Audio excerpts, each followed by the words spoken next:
పెళ్ళంటేనే జీవితాలను తలరాతలను మార్చేది గంతే కదా. అందుకే అటు 7 తరాలు ఇటు 7 తరాలు చూసి లగ్గం చేయాలంటారు. గిట్లా చూసినా గానీ కంతురోళ్ళు ఉంటూనే ఉంటారు, అది వేరే ముచ్చట. అయితే కొందరికి ఇష్టం లేకున్నా బతుకు మంచిగా ఉంటుందని ఇంట్లోళ్ళు బాలమీడికి లగ్గం చేస్తుంటారు కదా. గసంటి లగ్గమే ఒక కాడైంది, లాస్ట్కి ఏమైందో చూడురు మరి. ఇగో గిదేగా పెండ్లి కార్యం.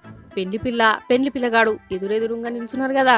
ఇక పెండ్లి కొడుకు పుస్తలు కట్టే తందుకు రెడీ అయిండు.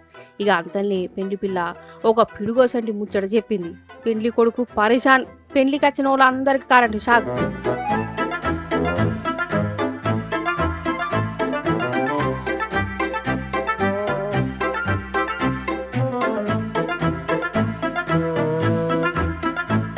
ఇంతకు ముచ్చట ఏంటంటే ఈ పెండ్లి పిల్లకు ఈ లగ్గం ఇష్టం లేదట.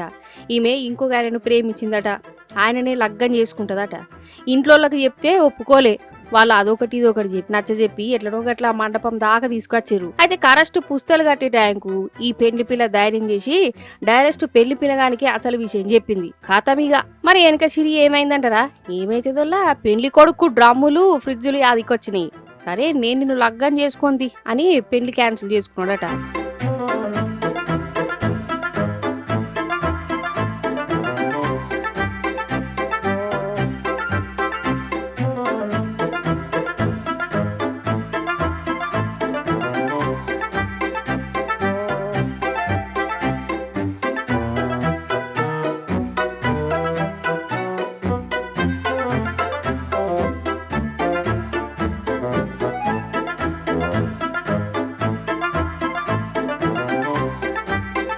ఇంట్లో ఇంకా సర్ది చెప్తురు.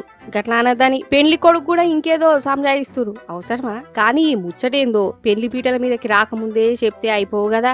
ఏమో సినిమాలలో చూపించినట్టే పుస్తలు కట్టే ట్యాంకి చెప్తే పాపం పెళ్లి పిల్లగాని మనసు ఎంత బాధ అనిపించిందో అని అంటూరు వచ్చిన చుట్టాలు.